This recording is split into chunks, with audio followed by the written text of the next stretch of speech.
Hello everyone, আশা করছি সকলেই অনেক ভালো আছো। অনেক দিন পর আবারও নিয়ে চলে এলাম একটি ভিডিও।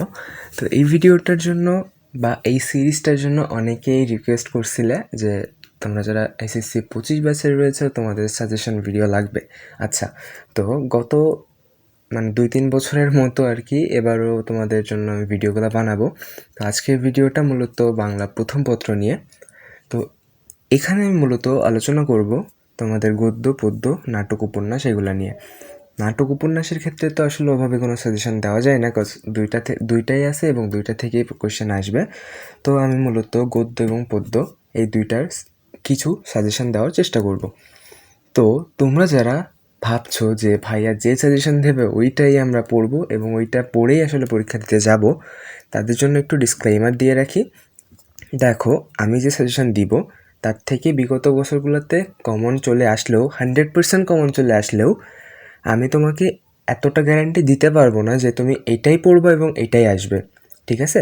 সো আমি তোমাকে একটা জিনিস সাজেস্ট করব, সেটা হচ্ছে পুরো বইটা তুমি আয়ত্ত করবে প্রথমে, যেহেতু তোমাদের পরীক্ষার এখনও দেরি আছে। সম্ভবত এপ্রিলে হবে পরীক্ষা, I am not sure about that. But আমি তোমাকে সাজেস্ট করবো যে তুমি পুরো বইটা আয়ত্ত করবা। কারণ দেখো, তোমার এমসিকিউর জন্য কিন্তু ফুল বই এমনিতেও পড়তে হচ্ছে, তাহলে তুমি পুরো বইটাকে আয়ত্ত করবা। তারপর কি করবা, আমি যেগুলো দিচ্ছি এগুলো ভালো করে পড়বা। তাহলে কি বললাম বুঝতে পারছো? যে পুরো বইটা তোমাকে আগে পড়তে হবে, দেন আমি যেগুলো দিচ্ছি এগুলো বেশি গুরুত্ব দিয়ে পড়তে হবে। That's it. এছাড়া কেউ অন্য কিছু মাথায় নিবা না। যে যা সাজেশন দেয় দিক, কোনো অসুবিধা নাই। প্রথম স্টেপ হবে পুরো বইটা ঠিকমতো কমপ্লিট করা, ঠিক আছে? তারপর সাজেশান নিয়ে তোমাকে ভাবতে হবে, এর আগে না। আগে পুরো বইটা ভালো মতো পড়তে হবে। তো যাই হোক, এটাই ছিল ডিসক্লাইমার। তো এবার মূল ভিডিওর দিকে যাওয়া যাক। প্রথমেই তোমাদের গদ্যাংশ নিয়ে আলোচনা করা যাক। দেখো, এখানে আমি 9টা গল্প উল্লেখ করেছি। আমার কাছে এগুলো একটু বেশি গুরুত্বপূর্ণ বলে মনে হয়েছে এবং পরীক্ষায় পড়বে বলে মনে হয়েছে, এই জন্য আমি এখানে এগুলো দিয়েছি। প্রথমেই দেখো রয়েছে শোভা, এরপর মমতাদি, অভাগীর স্বর্গ, আমাটির ভাইপো, শিক্ষা মনুষ্যত্ব, উপেক্ষিত শক্তির উদ্বোধন, 71-এর দিনগুলি, নিমগাছ, প্রবাস বন্ধু। এই 9টা থেকে আশা করা যাচ্ছে তোমাদের গদ্যাংশে কমন চলে আসবে। তবে বিষয়টা এমন না যে শুধু এগুলোই পড়ে যাবা। অবশ্যই তোমাকে ফুল বই সম্পর্কে একটা ধারণা থাকতে হবে, কারণ এখান থেকে তো অবভিয়াসলি এমসিকিউ আসবে, পুরো বইটা থেকেই আসবে। শুধু সৃজনশীলের প্রস্তুতি নিলে তো হবে না, তাই না? সো ফুল বইটা তোমাকে ভালো মতো আগে পড়তে হবে, আয়ত্ত নিতে হবে। তারপর এগুলাকে একটু বেশি গুরুত্ব সহকারে পড়তে হবে। আশা করি বোঝাতে পেরেছি। এবার আসি পদ্যাংশে। এইখানে আমি 9টা কবিতা মেনশন করেছি।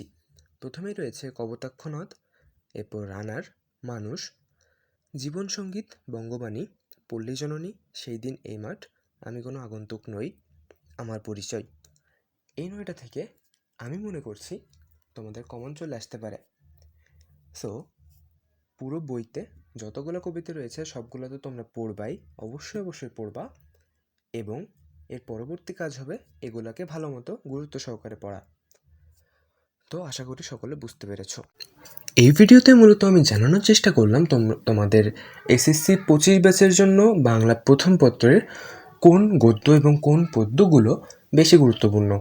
আমি আবারও তোমাদেরকে বলছি, বইয়ের প্রত্যেকটা গল্প, প্রত্যেকটা কবিতা, প্রত্যেকটা উপন্যাস, নাটক তো দুইটাই আছে, একটা করে।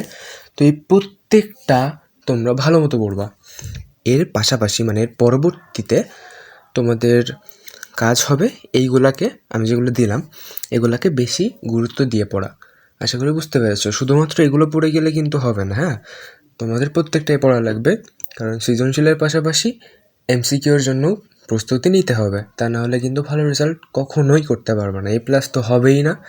যারা এর চেয়েও বেশি পাইতে চাও, 80 যাদের উদ্দেশ্য, তাদের বলতেছি যে যারা A+ পেতে চাও, আর যারা 90 আপ পেতে চাও বা তারও বেশি পেতে চাও, তাদের ক্ষেত্রে প্রত্যেকটা গল্প, প্রত্যেকটা কবিতাই ভালো মতো পড়তে হবে। তো আশা করি সকলে বুঝতে পেরেছ।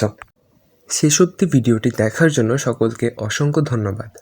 যদি এমন কেউ থেকে থাকো যে কিনা 2024 অথবা 23 সালে এসএসসি পরীক্ষা দিয়েছিলে, তারা অবশ্যই আমাকে একটি কমেন্ট করে জানিয়ে দিও। এবং তোমরা কারা কারা 25 ব্যাচে পরীক্ষা দিচ্ছ তারাও অবশ্যই কমেন্ট করে আমাকে জানিয়ে দিও। আজকের ভিডিও এ পর্যন্তই। কথা হচ্ছে পরবর্তী কোনো সাজেশন ভিডিওতে।